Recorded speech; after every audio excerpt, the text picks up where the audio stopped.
Sister Raina منظور، Saint marriage convent Sahiwal. وہ بھی ایک ہوں۔ انجیل مقدس یوحنا کے مطابق 17 باب 20 تا 26 آیات۔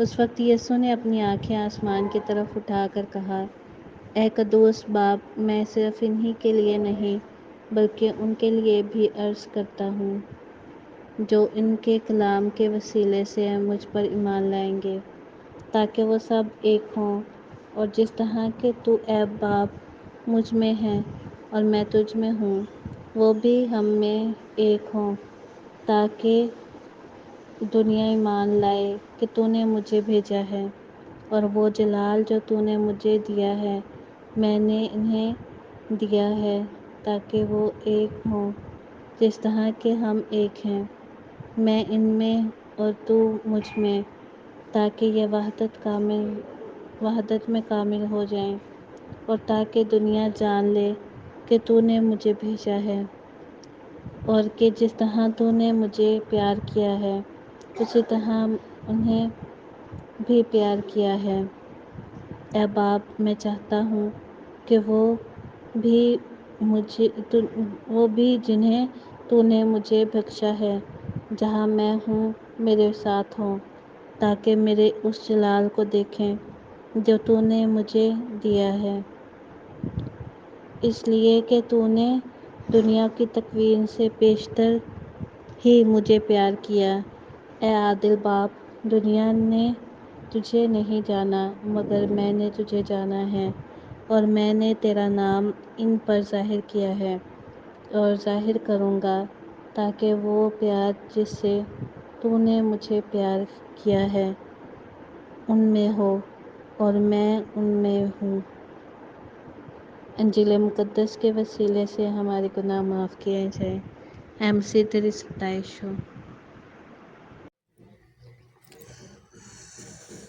باپ اور بیٹے اور روح القدس کے نام میں آمین۔ مسیح یسوع میں میرے عزیز بھائیوں اور بہنوں اور پیارے بچوں، آپ سب کو کراچی پاکستان سے شوکت بھٹی کا سلام و پیار پہنچے۔ آج کی انجیل مقدس بمطابق مقدس یوحنا 17ویں باب کی 20ویں تا 26ویں آیت تک پڑھی اور سنی گئی۔ اگر غور سے پڑھا اور دیکھا جائے، اگر 17ویں باب کے سیاق و سباق کو جانچا اور پرکھا جائے تو ہم پر یہ حقیقت عیاں ہوگی کہ یہ ایک طویل دعا ہے۔ یہ طویل دعا خداوند یسوع مسیح نے اپنے شاگردوں کے اتحاد کے لیے کی۔ یہ دعا خداوند یسوع مسیح نے اپنے موت اور جی اٹھنے کے بعد آنے والے ان حالات اور واقعات کو سامنے رکھتے ہوئے اور شاگردوں کو ان سے آگاہ کرنے کے لیے یہ دعا کی، تاکہ شاگردوں کے درمیان اتحاد اور محبت قائم رہے۔ میرے عزیزو، اتحاد کا مطلب یہ ہرگز نہیں کہ شاگرد اور ہم ہر بات میں ایک دوسرے سے متفق ہوتے رہیں، بلکہ مسیحی اتحاد کے حصول میں امن کے بندھن میں بندھ کر روح کے اتحاد میں مل کر کام کرے۔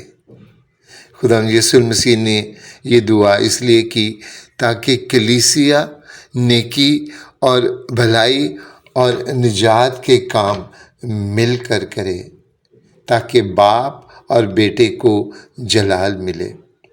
میرے عزیزو، مقدس یوحنا کی انجیل کے 17ویں باب میں خداوند یسوع مسیح نے 6 باتوں کے لیے دعا کی۔ پہلی اور اہم بات یہ تھی کہ باپ اپنے بیٹے کو جلال دے کر اپنے آپ کو جلال دے، تاکہ اس جلال کے وسیلے ان تمام ایمانداروں کو ہمیشہ کی زندگی ملے جسے باپ نے بیٹے کو دیا ہے۔ میرے عزیزو، اس دعا کی دوسری اہم بات یہ ہے کہ خداوند یسوع مسیح نے اس جلال کے لیے دعا کی جو خدا باپ نے خدا یسوع المسیح کو دنیا کی تخلیق سے پیشتر دیا تھا۔ اور تیسری بات جس کے لیے خدا یسوع مسیح نے دعا کی کہ باپ شاگردوں کو یسوع المسیح سے دور ہونے سے روکے تاکہ دنیا ایمان لے آئے کہ خدا باپ نے ہی یسوع المسیح کو دنیا کو بچانے کے لیے بھیجا۔ چوتھی بات جس کے لیے خدا یسوع مسیح نے دعا کی وہ یہ تھی کہ شاگرد خوش ہوں۔ اور پانچویں بات جس کے لیے خدا یسوع مسیح نے دعا کی کہ خدا شاگردوں کو شیطان سے بچائے۔ اور چھٹی اور آخری بات جس کے لیے خدا یسوع المسیح نے دعا کی وہ یہ تھی کہ خدا باپ شاگردوں کو کلام مقدس کے ذریعے انہیں مقدس بنائے، انہیں پاک کر دے۔ یہ دعا حیرت انگیز اور چونکا دینے والی ہے۔ یہ دعا اتحاد کا اعلیٰ نمونہ ہے۔ خدا یسوع المسیح نے اتحاد کا ذکر بار بار کیا۔ اس نے کہا کہ میں وہی کرتا ہوں جو باپ کو کرتے ہوئے دیکھتا ہوں۔ خدا یسوع المسیح نے کہا کہ میں اور باپ ایک ہیں۔ لیکن اگر دیکھا جائے تو آج مسیحی کلیسیا 45,000 سے بھی زائد فرقوں میں بٹ چکی ہے۔ کلیسیا کا شیرازہ ٹوٹ پھوٹ کر ٹکڑوں میں بکھر چکا ہے۔ حتیٰ کہ سب سے چھوٹی اور بنیادی کلیسیا جو کہ خاندان ہے وہ بھی ٹوٹ پھوٹ کا شکار ہو چکی ہے۔ ایک ہی خاندان کے افراد مختلف فرقوں میں بٹ چکے ہیں اور اتحاد کی ٹوٹ پھوٹ ابتدائی کلیسیا میں ہی پیدا ہونا شروع ہو گئی تھی۔ تبھی تو پولس رسول نے کہا کہ ایک کہتا ہے کہ میں پولس کا ہوں اور دوسرا کہتا ہے کہ میں اپولس کا ہوں، اور پھر آخر میں پولس نے کہا کہ میں تم سے سچ کہتا ہوں۔ آخر میں کہا کہ تم مسیح کے ہو اور مسیح خدا کا ہے۔ میرے عزیزو، مسیحی اتحاد میں قائم رہنے کی اصل وجہ اور مرکز خود خداوند یسوع المسیح ہے، جس نے باپ کا فرما بردار ہو کر ہمیں اتحاد کا نمونہ دیا۔ یعنی اگر ہم چاہتے ہیں کہ ہم میں اتحاد قائم ہو تو ہمیں فرما برداری سیکھنی ہے۔ اور خداوند یسوع مسیح نے معاف کر کے ہمیں بتایا کہ اتحاد اسی صورت قائم رہتا ہے جب ہم ایک دوسرے کے قصوروں کو اور خطاؤں کو معاف کر کے دل و جان سے ایک دوسرے کو اپنے سے بہتر جان کر پیار کریں۔